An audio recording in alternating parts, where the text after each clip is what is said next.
बच्चों आपका 10th class का थर्ड चैप्टर है pair of linear equations in two variables. आपने 9th क्लास में पढ़ा है लीनियर इक्वेशन इन टू वेरिएबल्स क्या होता है, ठीक है। तो अपन टॉपिक वाइज स्टार्ट करते हैं।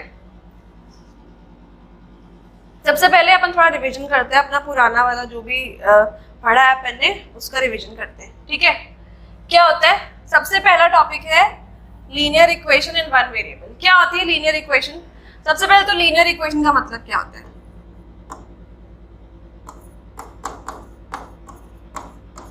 लीनियर इक्वेशन मतलब इक्वेशन जिसकी डिग्री कितनी है? डिग्री वन होती है। इक्वेशन क्या होती है? What is an equation? जैसे सपोज मैं x² - 4 लिखूं एक जगह इज इक्वल टू 0 लिखूं और एक जगह केवल x² - 4 लिखूं, तो इक्वेशन होती है जिसके दो साइड होते हैं।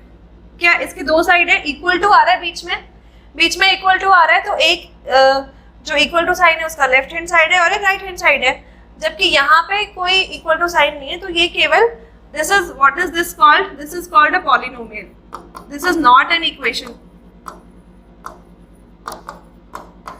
But this is an equation. और इक्वेशन का ये वाला कौन सा पार्ट है? ये लेफ्ट हैंड साइड पार्ट है और ये क्या है? राइट हैंड साइड पार्ट, ठीक है। दिस इज एन इक्वेशन,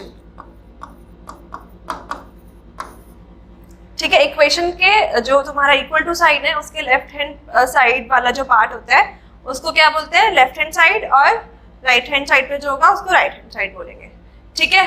तो ये तो हो गया अपना लीनियर इक्वेशन वाला पार्ट। अभी ये वाला this is not an linear equation. अगर मैं यहाँ पे x - 4 लिखूं और यहाँ पे x - 4 लिखूं, तो this is a linear polynomial and this is a linear equation, ठीक है। तो ये अपना अभी linear equation in one variable क्या होगा? वन वेरिएबल मतलब वेरिएबल क्या होता है? वेरिएबल होता है कि इक्वेशन में जिसकी वैल्यू कांस्टेंट नहीं है, तुम उसकी वैल्यू चेंज करोगे तो तुम्हारे पॉलिनोमियल की या फिर इक्वेशन चेंज होती रहेगी, इसको बोलते हैं वेरिएबल, ठीक है। Linear equation in one variable, this is a linear equation in one variable. One variable मतलब एक ही वेरिएबल है, यहाँ पे केवल x ही तुम्हें वेरिएबल दिख रहा है। अगर मैं यहाँ पे लिखूं x + y + z, तो ये क्या होगा? ये तीन वेरिएबल हो जाते हैं। x + y + z is equal to मैं 0 लिखूं तो this is a three variable equation. But linear equation in one variable क्या होता है? वेरिएबल तुम्हारा एक ही होना चाहिए, उसको linear equation in one variable बोलते हैं, ठीक है। इसका एक्सप्लेनेशन यहाँ पे है, should only have a single variable, ठीक है। ये क्लियर है? जैसे सपोज मैं लिख रही हूँ, ऐसे लिखती हूँ, सपोज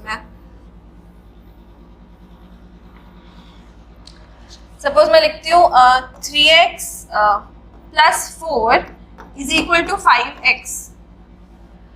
तो ये भी तुम्हें x दो जगह लिख रहा है, but this is also a linear equation in only one variable. Variable एक ही है, ठीक है। वेरिएबल एक ही है तो तुम x को इस साइड 3x को उस साइड ले जाओ या फिर 5x को इस साइड लेके जाओ, वेरिएबल तुम्हारे पास एक ही बचेगा, ठीक है। इसको कैसे लिख सकते हैं?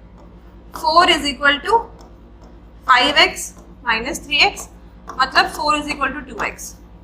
तो ये क्या है? Linear equation in one variable, ठीक है। ये अपना फर्स्ट टॉपिक है। अब इसका जनरल फॉर्म होता है, general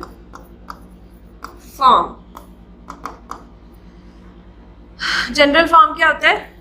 ax + b is equal to 0, ठीक है। ये इसका जनरल फॉर्म हुआ।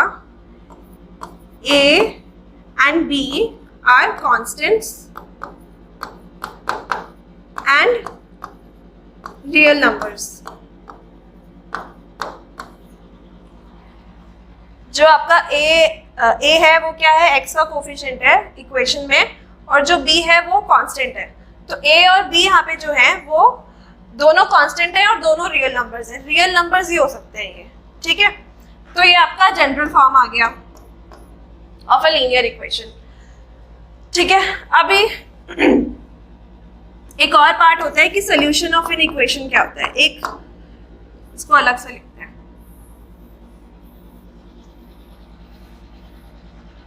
ठीक है। जनरल फॉर्म क्या आ गया आपका, ax plus b is equal to 0.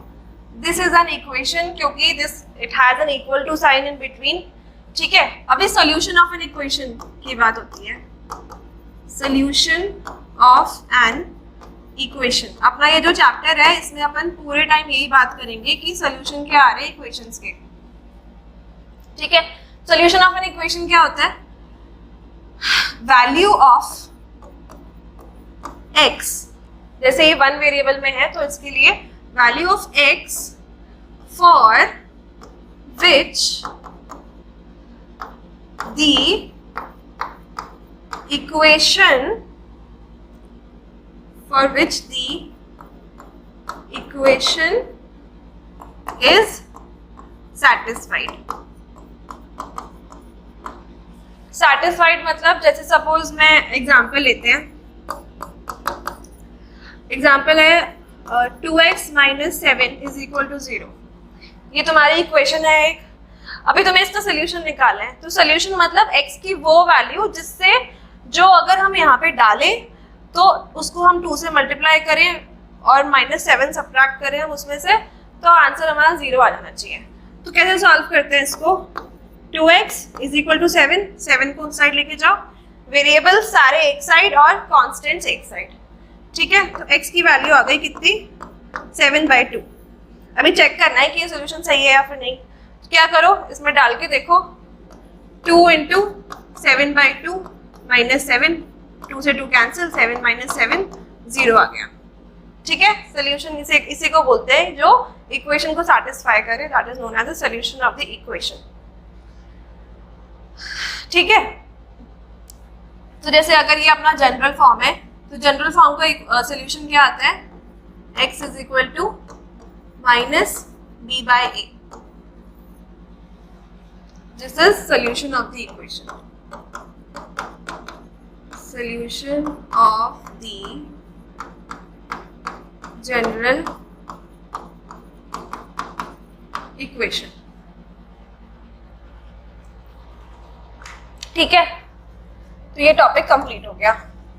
अभी अपन पढ़ते हैं लीनियर इक्वेशन इन 2 वेरिएबल्स।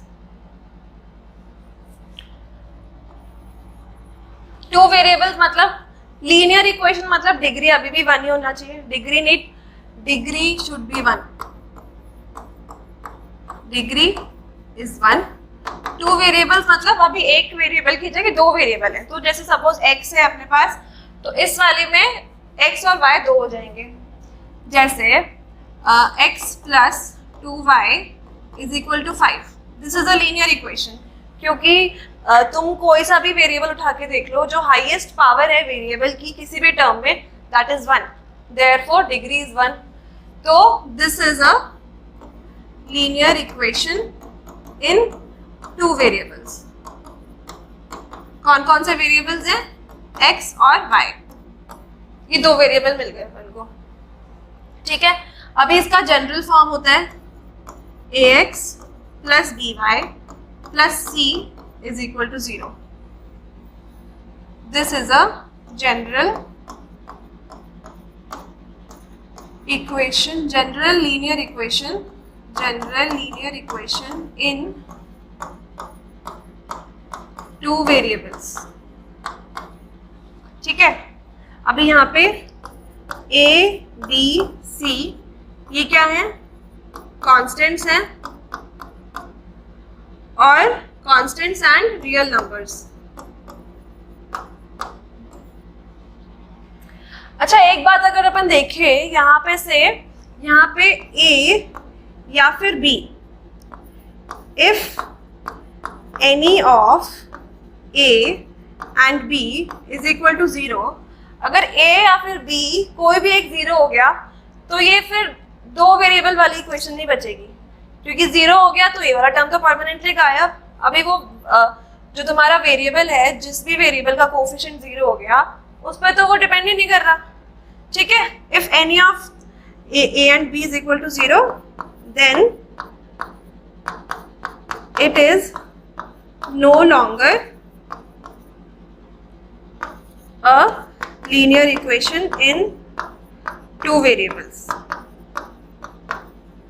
ठीक है, तो जब भी आप ये जनरल फॉर्म लिखोगे, उसकी एक तो कंडीशन ये है कि a b c कॉन्स्टेंट्स है, एक और कंडीशन होती है कि a not equal to 0 and b also not equal to 0। ठीक है, ये इंपॉर्टेंट कंडीशन होती है, ये याद रखना है। और जो अपन ने लीनियर इक्वेशन वन वेरिएबल पढ़ा था, उसमें क्या था, ax plus b is equal to 0, तो यहाँ पे a should not be equal to 0। ठीक है,